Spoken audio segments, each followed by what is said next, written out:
The antiseptic smell hit Emma the moment she stepped through the automatic doors of San Francisco General Hospital. It wasn't just a smell. It was a trigger. A key that unlocked memories she'd spent 8 years trying to bury. Her hands trembled as she clutched the manila folder containing the paperwork for her nursing license renewal. A simple task. In and out. 30 minutes maximum. Nothing that should make her heart race like this. But hospitals had never been simple for Emma. Not since that night 8 years ago when she'd walked away from everything that mattered. The third-floor waiting area was quieter than she expected for a Tuesday afternoon.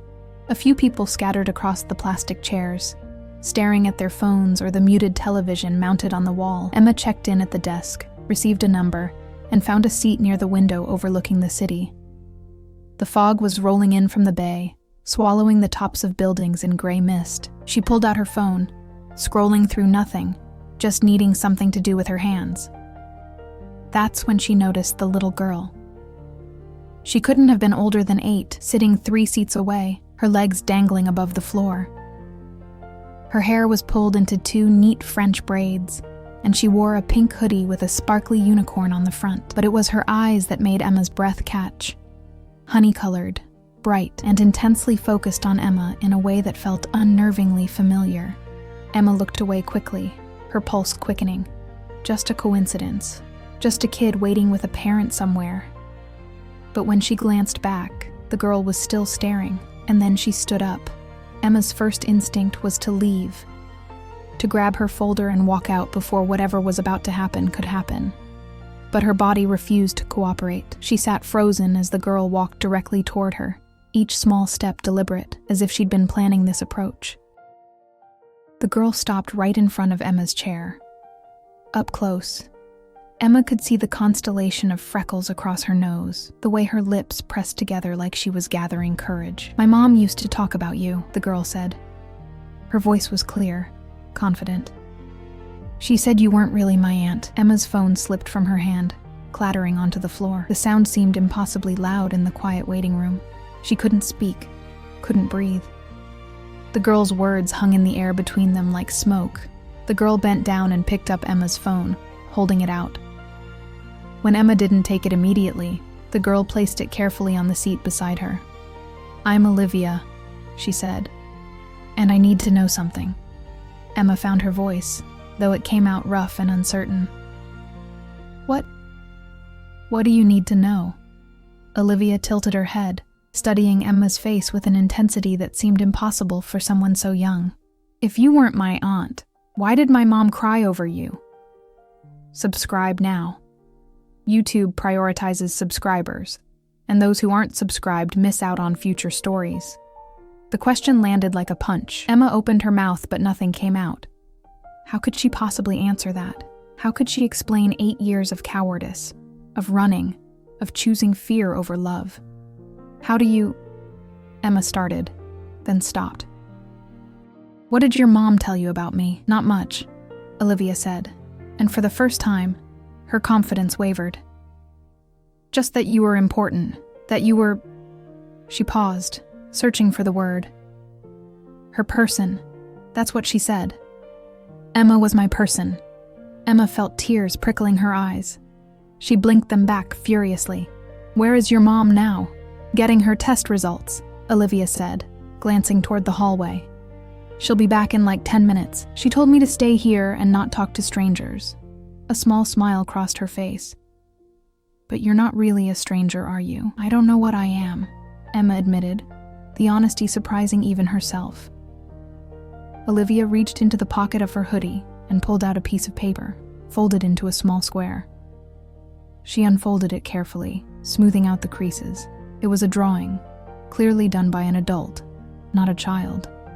2 women stood in front of a small house with a garden. They were holding hands. One had short blonde hair, one had long dark hair. The style was simple, but the emotion in it was unmistakable. "Mom drew this when she was sick the first time," Olivia said. "I was really little.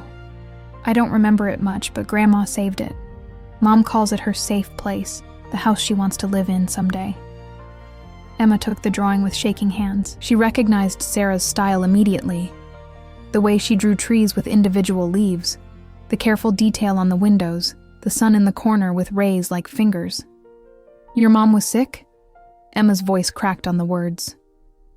"Twice," Olivia said matter-of-factly. "Breast cancer when I was 3. Then it came back in her lung last year. But she's better now. The doctors say she's in remission." She pronounced the word carefully, like she'd practiced it. "That means the cancer is gone." Emma felt the world tilt. Sarah had been sick, had fought cancer, twice. And Emma hadn't been there, hadn't known, hadn't held her hand through the fear and pain. Is she okay now?" Emma managed to ask. "Yeah," Olivia said, her face brightening. "She's really strong. That's what everyone says. The doctors, Grandma, everyone. She's like a superhero." "She always was," Emma whispered, more to herself than to Olivia. "Do you have kids?" Olivia asked suddenly, changing direction the way children do. "No," Emma said. The word felt hollow. "Why not?" "Olivia, that's kind of personal." "Mom says I ask too many questions," Olivia admitted. "But she also says that's how you learn things. So I figure I should keep asking. Despite everything." Emma felt a smile tugging at her lips. This kid was extraordinary, sharp, fearless, completely herself. "The truth is," Emma said slowly, "I never met the right person to have kids with." It wasn't entirely a lie. She'd met the right person. She'd just run away from her. "Mom doesn't have a husband either," Olivia said. "It's just us. Well, us and Grandma, but she lives in Oakland." "Do you live in San Francisco?" "I do, in the Castro. We live in Hayes Valley." Olivia's eyes lit up. "That's so close. Maybe we could live?" The voice came from behind Emma, and she knew it instantly. 8 years had passed, but she would have recognized that voice anywhere, soft, but strong. The kind of voice that could comfort and challenge in the same breath. Emma turned slowly. Sarah stood at the end of the row of chairs, a medical folder clutched in her hands. She wore jeans and a gray sweater, her dark hair shorter than Emma remembered, cut in a bob that framed her face. She looked tired. There were shadows under her eyes that hadn't been there before, but she was still beautiful. Still, the woman Emma had fallen in love with when they were both 20 years old, and thought they could take on the world together. For a moment, neither of them moved. The medical folder slipped from Sarah's hands, papers scattering across the floor. Sarah brought her hand to her mouth, her eyes wide with shock. "Emma," she breathed. It wasn't a question. It was barely even a word, just a sound filled with 8 years of absence. Olivia looked between them, a slow smile spreading across her face. "I knew it," she said quietly. "I knew you were the one in the drawing." Sarah seemed to snap back to awareness.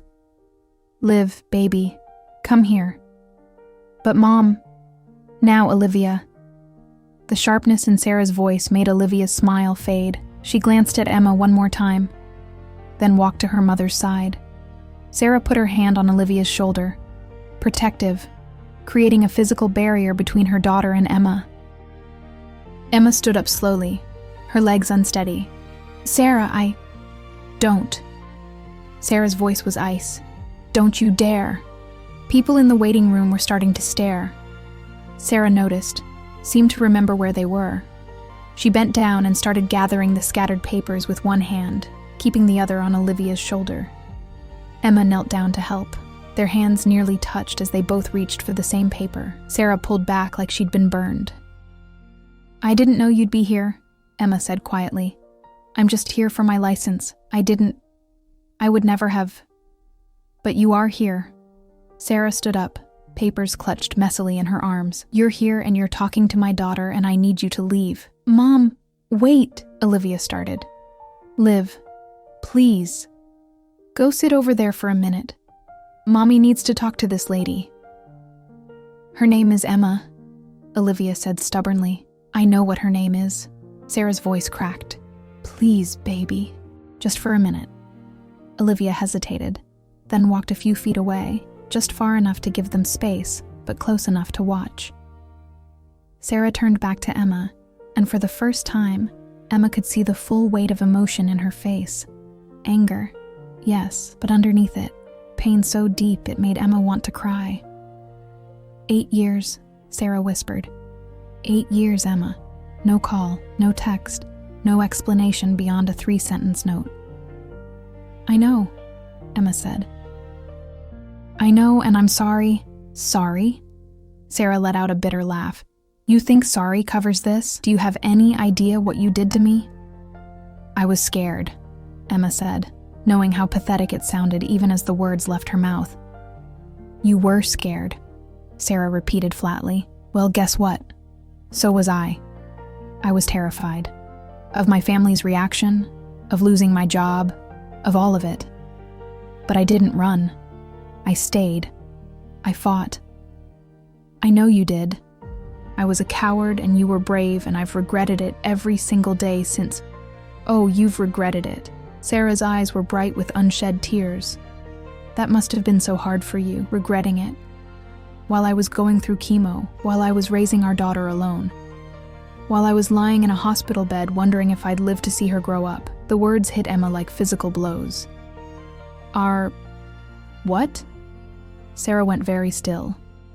Emma could see the moment she realized what she'd said, the way her face shifted from anger to something that looked almost like fear. Sarah, Emma said slowly. What did you just say? Nothing. I didn't. You said our daughter. I misspoke. Sarah, please. I can't do this. Sarah took a step back. I can't do this here. I can't do this now. I need you to leave. Just tell me if... Leave, Emma. Sarah's voice broke. Please, just go. Emma looked past Sarah to where Olivia sat, watching them with those honey-colored eyes. Eyes the same shade as Emma's own. Understanding crashed over her like a wave. Oh my God, Emma whispered. Don't, Sarah warned. Don't you dare. But Emma couldn't stop staring at Olivia. The tilt of her head, the shape of her mouth, the freckles, all the little pieces she hadn't put together before suddenly clicking into place with devastating clarity. She's mine, Emma said. Isn't she? Sarah closed her eyes. A single tear ran down her cheek. She's mine. I raised her. I was there for her first word, her first step, her first day of school. I held her when she had nightmares. I sat with her through 2 rounds of chemo, wondering if she'd have to grow up without a mother. You don't get to waltz back in after 8 years and claim... I'm not trying to claim anything, Emma interrupted. I just... Sarah, please. Just tell me the truth. Sarah opened her eyes. The anger was still there, but underneath it Emma could see exhaustion. The kind that came from carrying too much for too long. Fine, Sarah said quietly. Yes, Olivia is yours. Biologically. We did IVF with your eggs 3 weeks before you left.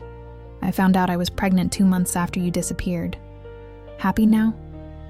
Emma felt her knees go weak. She sat down hard in the nearest chair. I didn't know, she said. Sarah, I swear to God, I didn't know. Would it have mattered? Sarah asked, her voice bitter. Would you have stayed? I don't know, Emma admitted. I'd like to think I would have, but 8 years ago I was a different person. A scared, stupid person who threw away the best thing in her life because I couldn't handle what people might think. Sarah sat down in a chair across from Emma, suddenly looking as exhausted as Emma felt. What are you doing here? She asked, more gently this time. Really? Why today? License renewal, Emma said. I work at UCSF Medical Center now. I've been back in San Francisco for 6 years. Sarah's head snapped up. 6 years? You've been in the city for 6 years and never... I thought about it, Emma said quickly. God, Sarah, I thought about looking for you every single day, but I figured you'd moved on, that you probably hated me, that I'd destroyed any right I had to be in your life. You did destroy it, Sarah said. But her voice lacked conviction. They sat in silence for a moment. Across the room, Olivia was watching them intently, clearly trying to decipher what was happening. She doesn't know about me, Emma said.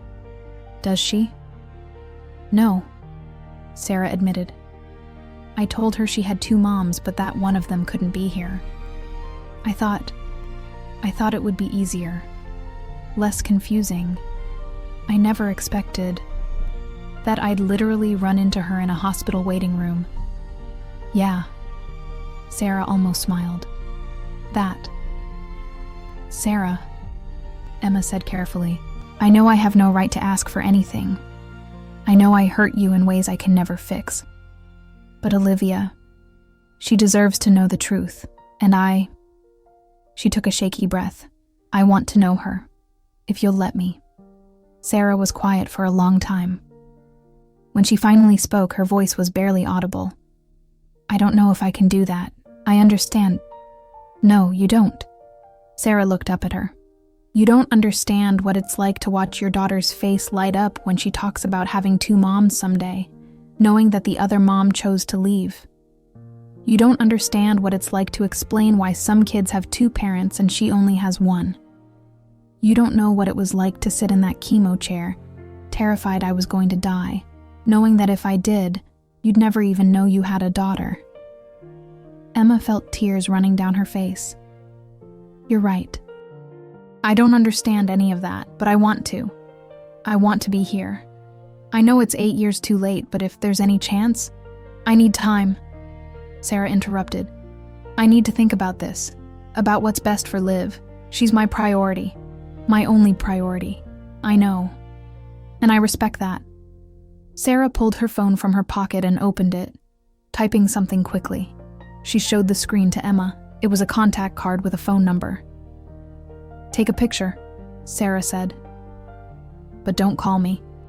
I'll call you when I'm ready to talk about this. If I'm ready. Emma pulled out her phone with trembling hands and snapped a photo of the number. Thank you, she whispered. Sarah stood up. She didn't look at Emma as she spoke. Do you still listen to it? Our song? Emma felt her breath catch. Every day, she admitted. It's the only thing I couldn't let go of. Sarah nodded once, still not meeting Emma's eyes. Then she walked over to Olivia, took her hand, and headed toward the elevator. Before they got there, Olivia turned around and waved. The gesture was so simple, so innocent, and it absolutely destroyed Emma. She sat alone in the waiting room for a long time after they left, Olivia's drawing still in her hand, her mind trying to process the magnitude of what had just happened. She had a daughter. Sarah had been sick. Everything she'd run from 8 years ago was standing right in front of her, asking for a second chance she didn't deserve. But maybe, just maybe, she'd get it anyway. Emma looked down at the drawing again. The 2 women holding hands, the house with the garden, Sarah's safe place. She folded it carefully and put it in her purse. Then she saved Sarah's number in her phone with the name My Second Chance, and walked out into the San Francisco fog, feeling for the first time in 8 years like maybe the future wasn't set in stone. Maybe there was still time to become the person she should have been all along. Emma stared at her phone for the 100th time that hour. The screen was dark, mocking her with its silence. 4 days had passed since the hospital. 4 days of obsessively checking for messages, jumping at every notification, and nearly calling Sarah's number a dozen times before remembering her promise not to. Her apartment in the Castro felt smaller than usual. It was a studio, neat, minimal, functional. The kind of place someone lived when they weren't really living, just existing. A bed, a small kitchen, a chair by the window overlooking the street. No photos on the walls, no personal touches beyond a struggling succulent on the windowsill. It was Thursday night. Emma had just finished a 12-hour shift at UCSF Medical Center, and her body ached with exhaustion, but her mind wouldn't stop spinning. She kept replaying the moment Olivia had walked up to her, the way Sarah's face had gone white when she saw her, the words that kept echoing in her head. She's mine. Biologically, Emma had a daughter, an 8-year-old daughter who loved unicorns and asked too many questions, and had Sarah's courage and, apparently, Emma's eyes. She pulled up the photo of Olivia's drawing on her phone. She'd been looking at it constantly, studying every detail, trying to understand what had been going through Sarah's mind when she'd drawn it. When had she made it? During chemo, Olivia had said. Which time? The first, when Olivia was 3, or the second, just 6 months ago? The thought of Sarah sitting in a treatment room, poisonous chemicals dripping into her veins, sketching out a dream of a life they'd never had together. It made Emma want to scream. Her phone buzzed. Emma nearly dropped it in her haste to check. But it was just a work email. She tossed the phone onto the bed in frustration. She got up and walked to the window, looking out at the Castro. The rainbow flags hung from streetlights. The bars were starting to fill up with the Thursday night crowd. This neighborhood had been her refuge when she'd moved back to San Francisco 6 years ago, a place where she could be herself without hiding, a place where 2 women holding hands was completely unremarkable. But she'd been alone the entire time, a few dates here and there, nothing that stuck. How could it, when she was still in love with someone she thought she'd never see again? Her phone buzzed again. This time, it was an unknown number. Emma's heart stopped. The message was short. Saturday, 3 p.m., Lake Merced. Come alone. No signature, no greeting. But Emma knew immediately it was from Sarah. She recognized the directness, the lack of pleasantries. Sarah had always been like that when she was protecting herself. Emma's hands shook as she typed back. I'll be there. Thank you. No response came.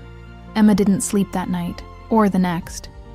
By Saturday morning, she'd tried on 6 different outfits before settling on jeans and a simple navy sweater. Nothing too formal. Nothing that looked like she was trying too hard.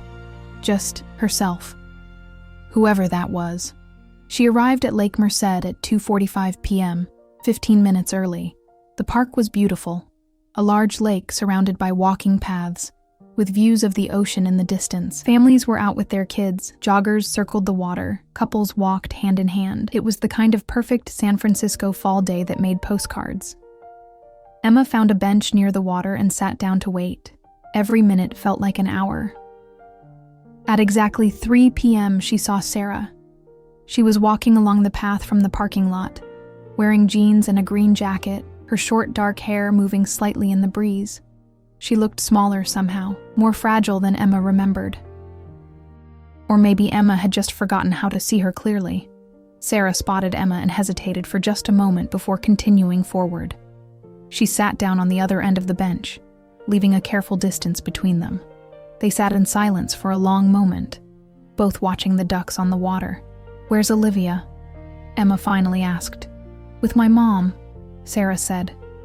"I didn't want her here for this conversation." This conversation? Sarah turned to look at Emma directly for the first time. Her eyes were guarded, but underneath Emma could see the same pain she'd seen at the hospital. "The one where you explain why I should let you into my daughter's life after you abandoned me 8 years ago." The words stung, but Emma knew she deserved them. "I can't explain it in a way that makes it okay," she said. "There's no explanation that erases what I did. I was 24 years old, terrified of disappointing my family, terrified of what it meant to be gay in a world that wasn't always safe for people like us. When my dad made that comment at dinner about his coworker's daughter coming out, the disgust in his voice..." Emma took a shaky breath. "I panicked. I thought if I just walked away, I could go back to being the person they wanted me to be." "And did you?" Sarah asked quietly. "Did you become that person?" "No," Emma admitted. "I just became a coward who missed you every single day." Sarah looked back at the water. "I read your note so many times I memorized it. I'm sorry. I can't do this. Please don't try to find me." 20 words. That's all I got after 2 years together. "I know. Do you?" Sarah's voice rose slightly. "Do you know what it was like? I called you 37 times that first day. I drove to your apartment. You'd already moved out. I called your sister, and she said you'd gone to Seattle for grad school, but when I looked you up, you weren't enrolled anywhere. It was like you disappeared off the face of the earth." "I went to Seattle," Emma said. "I wasn't in school, though. I just worked. Tried to start over. It didn't work." "When did you come back to San Francisco?" 6 years ago. My supervisor at Seattle General offered me a position at UCSF.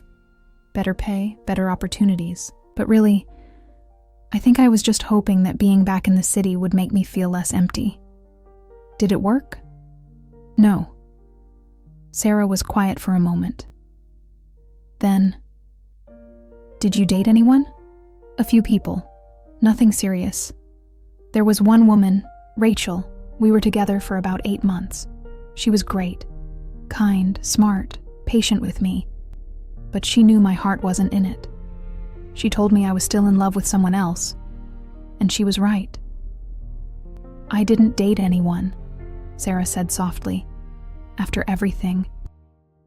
I just couldn't.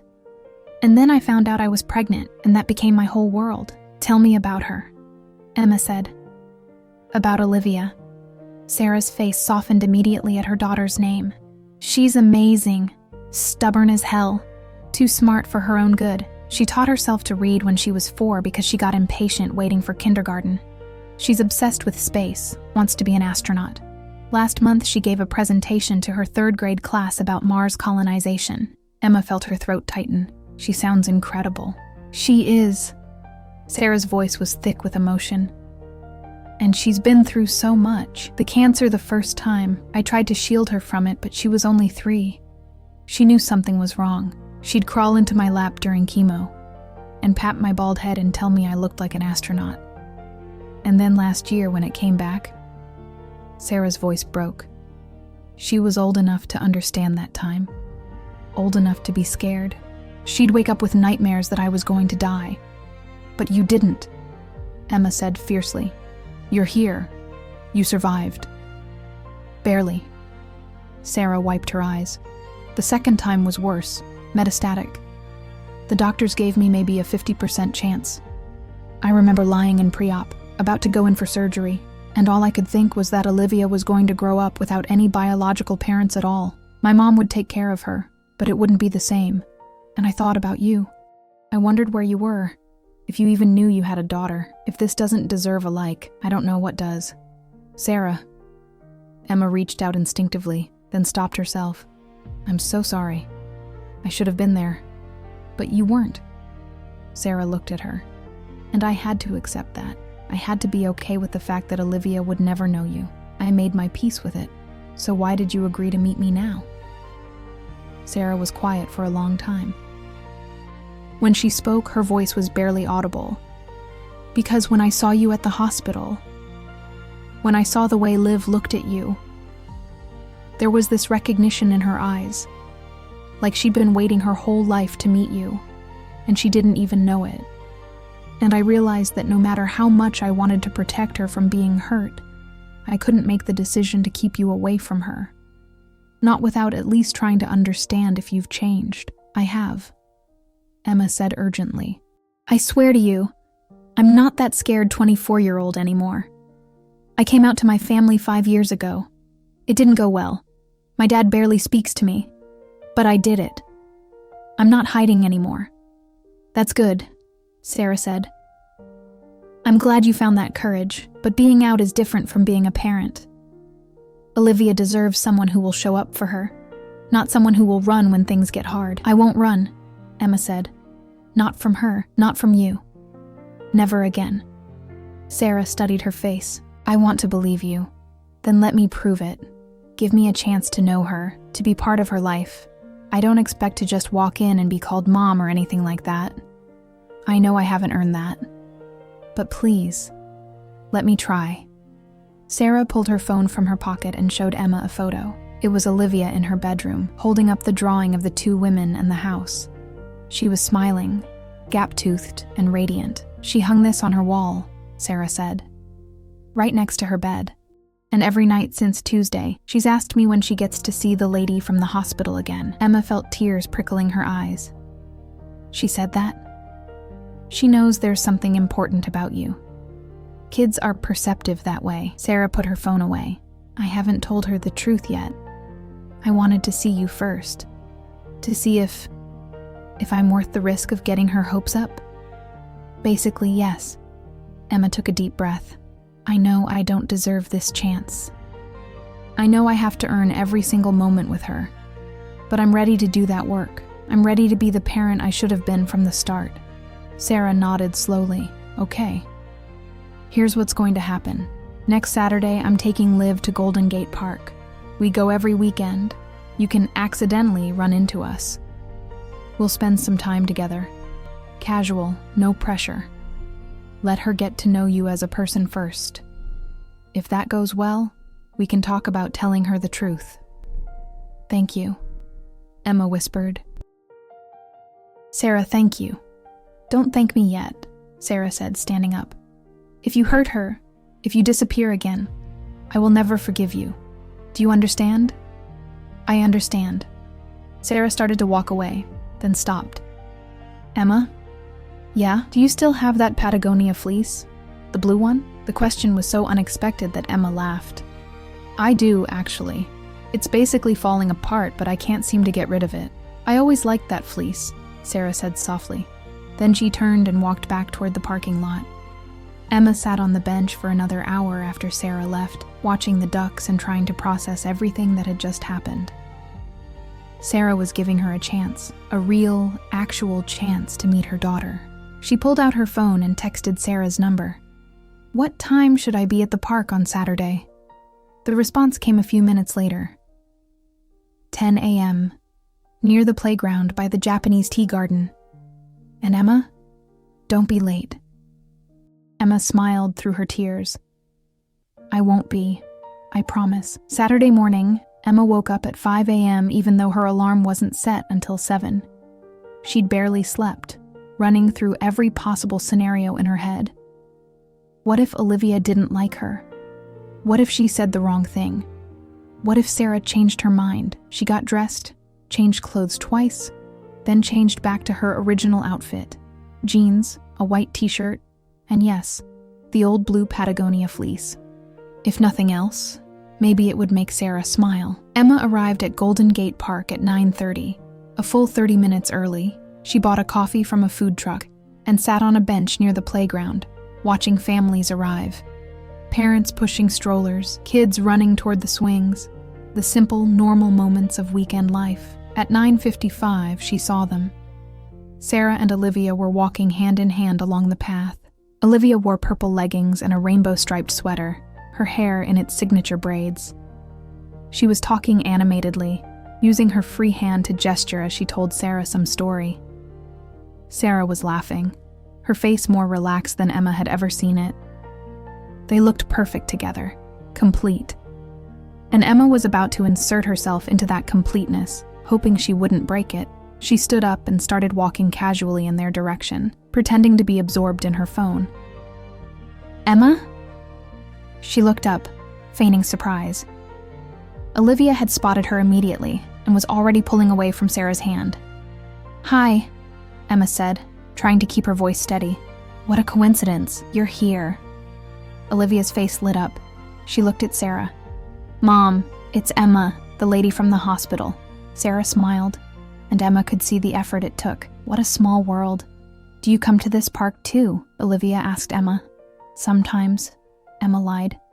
It's one of my favorite places in the city. It's our favorite too. We come every Saturday. We feed the ducks, and sometimes we go to the tea garden, and Mom always buys me mochi ice cream even though she says I shouldn't have ice cream before lunch. Olivia said all of this in approximately one breath. Liv, slow down, Sarah said gently, but she was smiling. Do you want to feed the ducks with us? Olivia asked Emma. We have extra bread. Emma looked at Sarah, seeking permission. Sarah hesitated for just a moment, then nodded. I'd love to, Emma said. They walked together toward the duck pond, Olivia between them, chattering about everything and nothing. Her teacher, her best friend Mia, the science project she was working on about the solar system. Did you know that Mars has 2 moons? Olivia asked Emma. They're called Phobos and Deimos. That means fear and panic in Greek. Isn't that cool? That's very cool, Emma agreed. How do you know so much about space? I read a lot, and I watch documentaries. Mom lets me stay up late on Fridays to watch science shows. Only because if I don't, you'll sneak and watch them anyway, Sarah interjected. I'm very dedicated to my education. Olivia said seriously, and both Sarah and Emma laughed. They reached the duck pond, and Olivia immediately started tossing pieces of bread into the water. The ducks swam over in a flurry of quacking and feathers. "So," Sarah said quietly to Emma while Olivia was distracted, "you're wearing the fleece. You said you liked it," Emma said. I do." Sarah's voice was soft. "It looks good on you. Worn in." "Like me," Emma said, attempting a joke. Sarah actually smiled. "Yeah, like you." They stood in comfortable silence for a moment, watching Olivia. "She's really something," Emma said. "She is. She's the best thing that ever happened to me." "Sarah, Not now," Sarah interrupted gently. "Let's just be here. With her. We can talk about the heavy stuff later."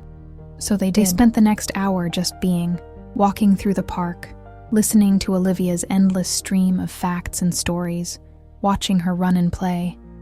At one point, Olivia grabbed both of their hands and tried to swing between them, and for just a moment, they were something that looked like a family. Eventually, Olivia declared she was starving. Sarah suggested they get food from the food trucks near the music concourse. "Can Emma come?" Olivia asked immediately. Sarah looked at Emma. "Do you want to? If it's okay with you, I'd love to." So they got tacos from a truck and sat at a picnic table, Olivia enthusiastically working her way through a massive burrito, while Sarah and Emma picked at their food and made small talk. "Where do you work?" Olivia asked Emma. "At UCSF Medical Center. I'm a nurse." "Mom works from home. She's a graphic designer. She makes logos and websites and stuff. She's really good." "I bet she is," Emma said, looking at Sarah. "She always had an incredible eye for design." Sarah's eyes met hers. "You remember that?" "I remember everything." The moment stretched between them, heavy with meaning. Olivia, oblivious, continued eating her burrito. After lunch, Sarah checked her watch. "We should probably head home soon. Liv has a play date at 3. "With Mia," Olivia explained to Emma. "She's my best friend. She lives in our building." "That sounds fun," Emma said, trying to hide her disappointment that the day was ending. They walked back toward the parking lot together. When they reached Sarah's car, a well-used Honda Civic, Olivia turned to Emma. "Will you be here next Saturday too?" she asked hopefully. Emma looked at Sarah. Sarah gave a small nod. "I could be," Emma said. "If that's okay with your mom." "It's okay," Sarah said. "Same time?" "Same time," Emma agreed. "Yay!" Olivia threw her arms around Emma in a sudden hug. Emma froze for a second, then carefully hugged her back, acutely aware that this was the first time she'd ever held her daughter. When Olivia pulled away, she was beaming. She got into the back seat of the car, already buckling herself in. Sarah lingered for a moment. "That went better than I expected," she admitted. "She's wonderful," Emma said. "Sarah, she's absolutely wonderful. She is." Sarah paused. "Same time next Saturday. But Emma, don't expect this to move fast. I need to be sure." "I understand. I'll be here every Saturday for as long as you'll let me." Sarah nodded and got into the driver's seat. As they pulled away, Olivia waved enthusiastically from the back window. Emma waved back, and for the first time in 8 years, she felt something that might actually be happiness. The Saturdays became a routine. Emma would arrive at Golden Gate Park at 10 a.m., and she'd spend the morning with Sarah and Olivia. Feeding ducks, playing on the playground, getting food from trucks, talking about everything and nothing. By the 4th Saturday, Olivia had taken to calling her Emma with a familiarity that made Emma's heart ache in the best way. By the 6th Saturday, Sarah had relaxed enough to actually laugh at Emma's terrible jokes. And by the 8th Saturday, when Olivia ran ahead to the swings, Sarah turned to Emma and said, "We need to tell her soon." Emma's heart jumped. "You think she's ready?"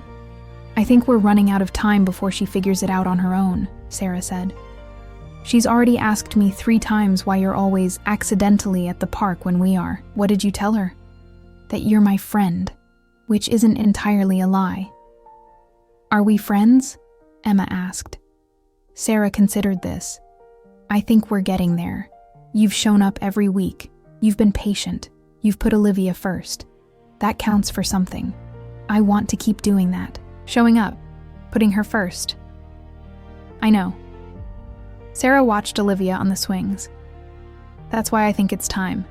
I'm going to invite you over for dinner, next Friday night, at my place. After dinner, we'll tell her together. Emma felt her pulse quicken. Okay. Yes. What should I bring? Just yourself. Sarah smiled slightly. And maybe your appetite. I'm making lasagna. It's Liv's favorite.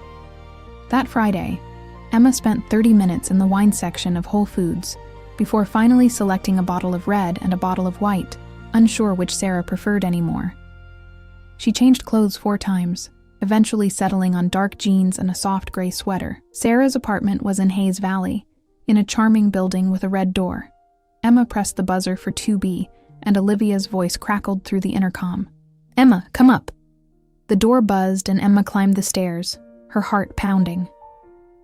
Sarah opened the apartment door, wearing jeans and a paint-stained t-shirt, her hair pulled back in a small ponytail. You found it okay? She asked. GPS is a wonderful thing, Emma said, handing her the wine bottles. You didn't have to bring anything. I know. The apartment was small but warm.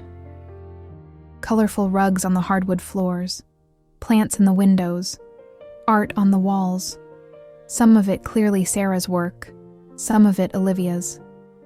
A bookshelf overflowing with everything from picture books to young adult novels to Sarah's design manuals. It felt like a home. Olivia gave Emma a tour, excitedly showing her every room. Her bedroom was purple and covered in glow-in-the-dark stars. The drawing of the 2 women in the house was indeed hanging on the wall next to her bed. That's still my favorite picture, Olivia said. Mom won't tell me who the women are, but I think one of them is her. Emma's breath caught. Why do you think that? Because the other lady has short blonde hair. Like you. Emma met Sarah's eyes across the room. Sarah gave a small, meaningful nod. After the tour, they sat down to dinner. The lasagna was delicious, and the conversation flowed easily. Olivia told Emma about her upcoming science fair project, a model of the International Space Station. And Emma told Olivia about a patient she'd had that week, who'd been so grateful for Emma's care that she'd written a thank you note to the hospital.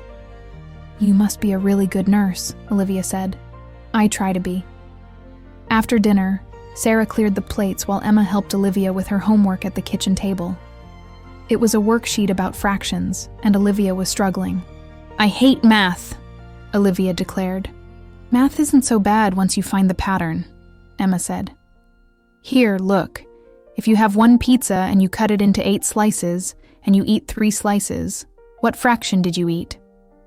Olivia thought about it. 3/8. Exactly. See, you're good at this.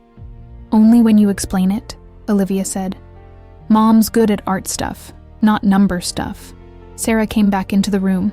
It's true. I failed calculus twice in college. But you made it through eventually? Emma asked. 3rd time's the charm. And by charm, I mean I hired a tutor and cried a lot. They all laughed. It felt natural, easy, like they'd been doing this for years instead of weeks. After homework, Sarah suggested they all sit in the living room. Liv, honey, Emma and I need to talk to you about something important. Olivia's eyes went wide. Am I in trouble? No, baby. Nothing like that. Come sit with us. They sat on the couch, Olivia between them, just like at the park. Sarah took a deep breath. Remember how I told you that you have 2 moms, but one of them wasn't able to be here? Sarah started. Yeah, Olivia said slowly. Well, there's something I need to tell you about that. Sarah glanced at Emma, who gave an encouraging nod. Liv, Emma is your other mom. Olivia's head whipped toward Emma. What? It's true, Sarah continued. Before you were born, Emma and I were together. We loved each other very much, and we decided to have a baby together, you. But then Emma got scared and left before you were born. It wasn't because of anything you did. You weren't even here yet. Emma was just afraid. Olivia's eyes filled with tears. You left before I was born. I did, Emma said, her own voice thick. And it's the biggest mistake I ever made. I was young and scared, and I made a terrible decision. I hurt your mom, and I missed out on knowing you for 8 years. I'm so sorry, Olivia. But you're here now? Olivia asked. I'm here now, if you'll let me be. Olivia looked at Sarah. Is that okay with you, Mom? Sarah's eyes were wet. It's okay with me if it's okay with you, baby. Olivia was quiet for a long moment. Then she said, I have a question. Anything, Emma said. Are you going to leave again? The question hit Emma like a physical blow. No, she said firmly. I promise you, Olivia, I'm not leaving. Not ever again. How do I know you mean it? It was such a fair question, such a smart question. This 8-year-old was asking for proof, for something concrete. You don't, Emma said honestly. Not yet. I have to show you, but I will show you. Every single day. For as long as it takes for you to believe me. Olivia nodded slowly, then she shocked them both by climbing into Emma's lap and hugging her tight. I always wanted 2 moms, she whispered. Like Mia has. Emma wrapped her arms around her daughter and let herself cry. Sarah was crying too, watching them. And when Olivia reached out one arm to pull Sarah into the hug, the 3 of them sat there together, holding each other, healing old wounds and creating something new. Comment if you think Emma deserves this second chance. Later that night, after Olivia had gone to bed, Sarah and Emma sat on the couch with mugs of tea. That was intense, Sarah said. She's amazing, Emma said. The way she asked that question, are you going to leave again? She's so smart. She gets that from you, Sarah said. The directness, the need to understand things logically.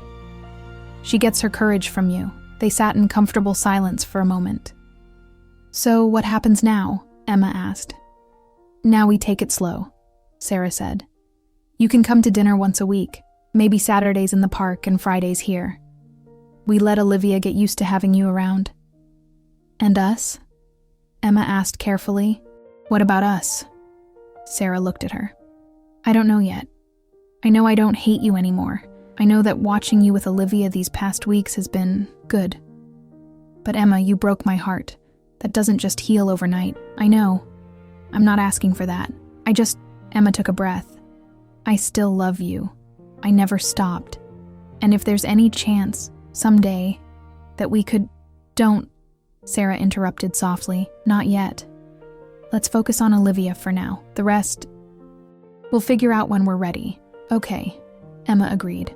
For now, this is enough. Being here, being part of this. It's more than I ever thought I'd have. Sarah smiled. You should probably go. It's late. Emma stood, gathering her jacket. At the door, she turned back. Thank you, Sarah, for giving me this chance. Don't thank me yet, Sarah said, but she was smiling. See you tomorrow at the park? Wouldn't miss it, Emma promised. As Emma walked to her car, she felt lighter than she had in years. She had a daughter who was willing to give her a chance. She had Sarah back in her life, even if just as a co-parent and maybe friend. It wasn't everything, but it was a start. And for the first time since she'd walked away 8 years ago, Emma felt like maybe she was exactly where she was supposed to be. 3 months passed, 3 months of Friday dinners and Saturday park visits. 3 months of Emma slowly becoming part of Olivia's life.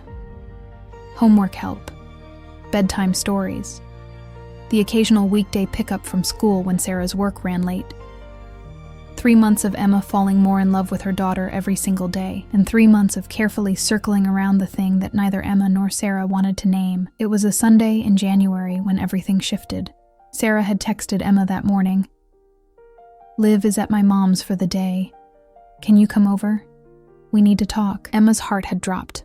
Those 4 words, we need to talk, never meant anything good. She'd spent the whole drive to Hayes Valley convinced Sarah was about to tell her this wasn't working, that Emma needed to step back. She knocked on the apartment door at 2 p.m. sharp. Sarah answered.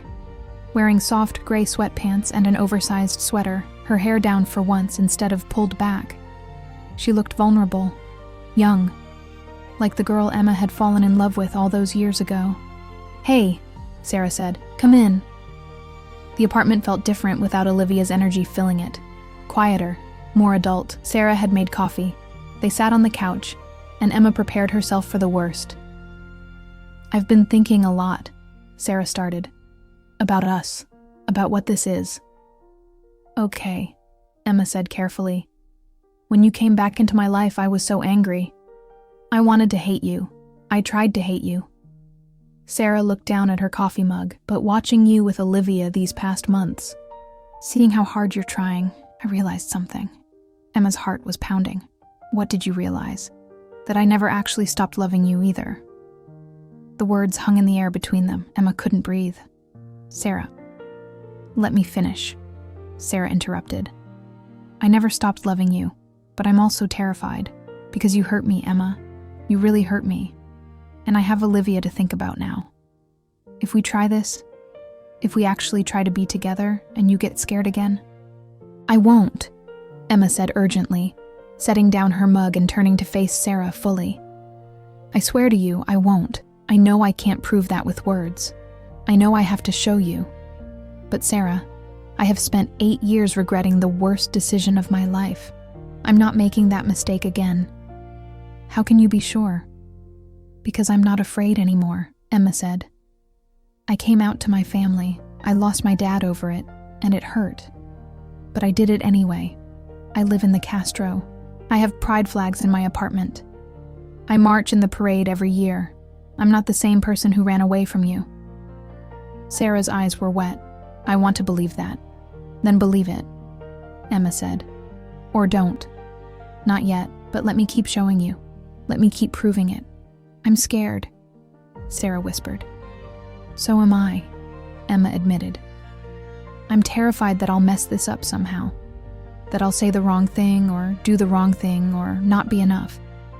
But I'm more scared of not trying." They looked at each other for a long moment. Then Sarah said, very quietly, "Kiss me." Emma's breath caught. "Are you sure?" "No. But do it anyway." Emma moved closer, her hand coming up to cup Sarah's face. Sarah's skin was warm, her pulse visible in her throat. Emma leaned in slowly, giving Sarah every chance to pull away. But she didn't. Their lips met softly, tentatively. It had been 8 years, but Emma's body remembered the exact angle of Sarah's head, the softness of her mouth, the little sound she made in the back of her throat. The kiss deepened. Sarah's hands came up to grip Emma's sweater, pulling her closer. 8 years of longing, of grief, of love that had never really died. All of it poured into that kiss. When they finally broke apart, both of them were crying. "I missed you so much," Sarah said. "Even when I hated you, I missed you." "I missed you too," Emma said. "Every single day. Share this story with someone who needs to believe in second chances." They spent the rest of the afternoon on that couch, talking about everything they'd been too afraid to say. Sarah told Emma about the terror of those cancer diagnoses, of lying in a hospital bed wondering if she'd see Olivia grow up.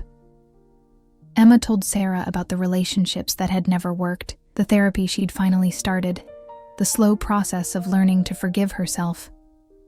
"I don't want to rush this," Sarah said as the sun started to set, "for Olivia's sake and for ours. But I want to try. I want to see if we can build something new." "We can go as slow as you need," Emma promised. "Okay, so here's what I'm thinking. We keep doing what we're doing, dinners, park visits, but we also start going on actual dates, just us. See how it feels." "I would love that," Emma said. Their first official date was the following Saturday night. Sarah's mom agreed to stay with Olivia, and Emma picked Sarah up at 7 p.m. They went to a small Italian restaurant in North Beach, sat across from each other at a candlelit table, and talked for 3 hours straight. Their second date was a walk along Ocean Beach at sunset, holding hands and watching the waves. Their third date was a concert at the Fillmore, pressed together in the crowd, Sarah's head on Emma's shoulder. By their fifth date, When Emma walked Sarah to her apartment door and kissed her goodnight, Sarah asked, "Do you want to come in?" "Olivia is at my mom's. It's just me." Emma's pulse quickened. "Are you sure?" "I'm sure." They made love slowly, carefully, relearning each other's bodies. It was different than it had been 8 years ago. They were different people now, marked by time and pain and growth. But it was also the same connection, the same rightness. Afterward, lying in Sarah's bed, Emma traced patterns on Sarah's bare shoulder. "I love you," Emma said.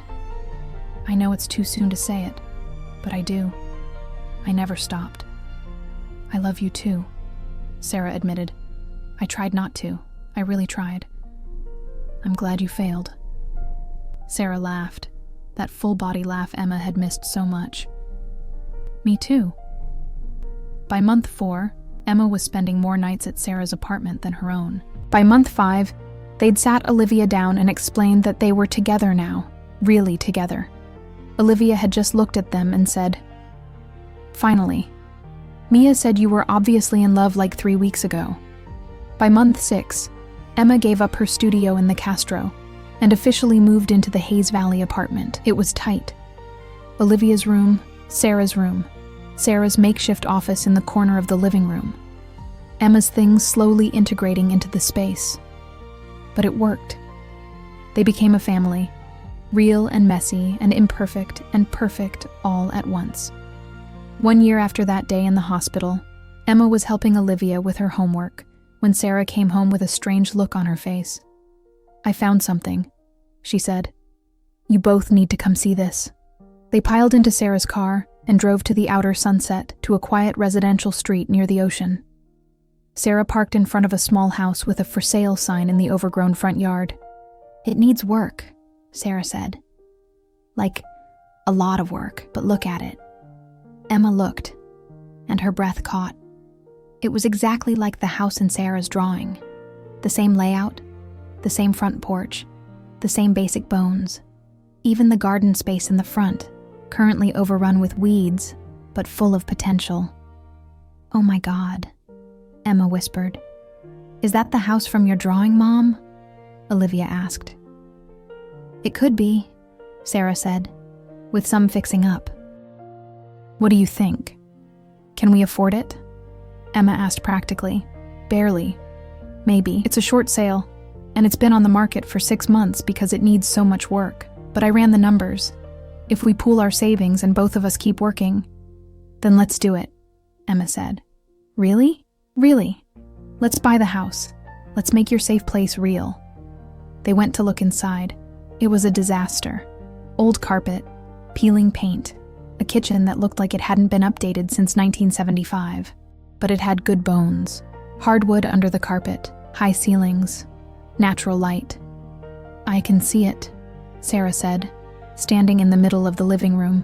"My office over there, Liv's room upstairs with the window seat, the garden full of vegetables and flowers. I can see it too," Emma said, putting her arm around Sarah's waist. "And I can see my room with glow-in-the-dark stars on the ceiling," Olivia added, running up the stairs. They put in an offer the next day. It was accepted a week later. The next 3 months were chaos. They moved in before the renovations were done, camping out in sleeping bags while contractors demolished and rebuilt. Sarah designed every detail while Emma managed schedules and budgets. Olivia helped paint her own room purple, getting more paint on herself than the walls, but slowly, impossibly, the house came together. The kitchen with new cabinets and counters. The hardwood floors refinished and gleaming. The garden cleared and planted. The porch with its swing where they could sit and watch the fog roll in. On the day they officially finished, 9 months after they'd bought it, Sarah hung the original drawing in the living room. The 2 women holding hands in front of a house. The dream made real. That night, after Olivia was asleep in her purple room under her glow-in-the-dark stars, Sarah and Emma sat on the porch swing. "We did it," Sarah said. "We actually did it." "We did," Emma agreed. "It's perfect. It's ours." They sat in comfortable silence for a while, listening to the sound of the ocean a few blocks away. "Emma," Sarah said. "Yeah? I want to make it official. I want to get married." Emma's heart stopped. "What?" "I know California has marriage equality now. I want to actually do it. Make you my wife. Make this permanent." "Yes," Emma said immediately. "God, yes." They got married 6 months later in their backyard garden, surrounded by close friends and family. Olivia was their flower girl, wearing a purple dress and carrying a basket of rose petals. Sarah wore a simple ivory dress. Emma wore a suit. They exchanged rings and vows that made everyone cry. "I promise to stay," Emma said. "No matter how scared I get, no matter how hard things are, I promise to show up every day for you and for Olivia, for our family. I promise to trust you," Sarah said. "To keep giving you chances to prove yourself, to build this life with you, one day at a time." When they kissed, Olivia cheered louder than anyone else. The reception was in the backyard, under string lights, with a playlist that Sarah had carefully curated. Halfway through the night, "I Need My Girl" by The National came on, the song that had been playing in Sarah's car that night at Land's End Trail all those years ago. The song Sarah had listened to every single day during the 8 years Emma was gone. "Dance with me," Sarah said, pulling Emma onto the makeshift dance floor. They swayed together as their friends and family watched. Olivia came and wedged herself between them, and they danced as a family, all 3 of them, under the stars. "Thank you," Emma whispered to Sarah, "for not giving up on me, for letting me come home." "Thank you for coming back," Sarah whispered, "for being brave enough to stay." That night, after the guests had left, and Olivia was asleep, and they'd cleaned up as much as they could manage, Sarah and Emma lay in bed in their house, their home, their safe place made real. "Do you remember what you said to me the day I left?" Emma asked. "Which part?" Sarah asked. "I said a lot of things that day. You said, 'I'll always love you, even if you can't love yourself yet.'" Sarah was quiet for a moment. "I was so angry when I said that. I wanted to hurt you the way you were hurting me." "It wasn't cruel," Emma said.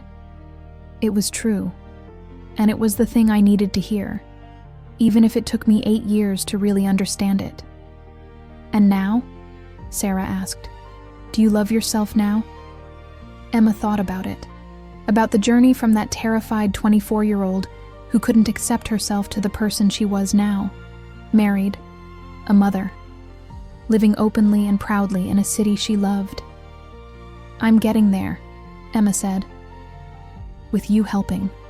"We help each other," Sarah corrected. "That's what family does." "Family," Emma repeated. I liked the sound of that. Like lightning, she heard their song one more time.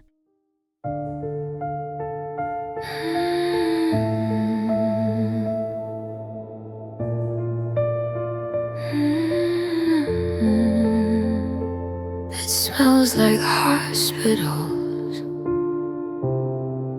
and time comes back around.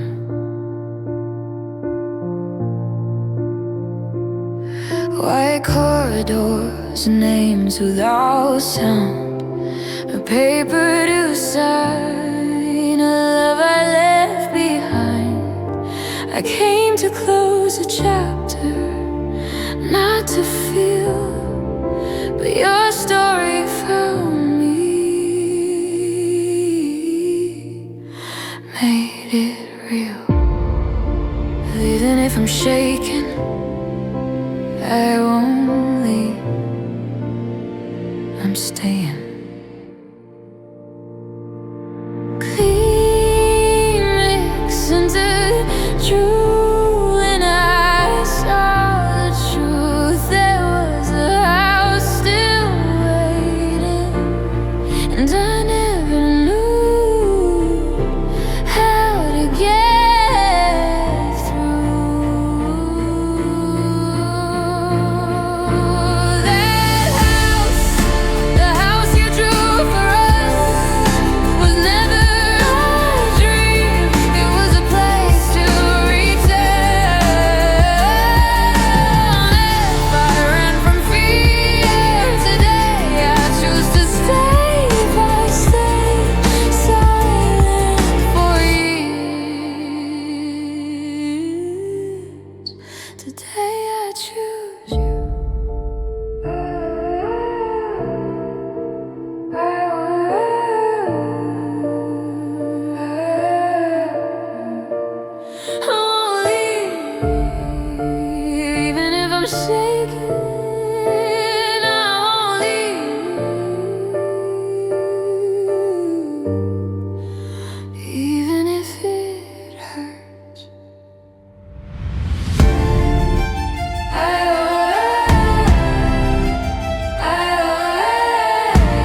They had lost 8 years. They had cried enough tears to fill the ocean. They had faced fear, illness, abandonment, but they had survived. More than survived. They had built something beautiful from the broken pieces. Love had waited 8 years to bring them back together. And now that they had it, they were never letting go. If you want the continuation of this story, write it in the comments, because that's the only way I'll know what you want. And don't forget that YouTube only prioritizes subscribers. So subscribe now, so you don't miss the next story that will make you believe in love and second chances. This is just the beginning.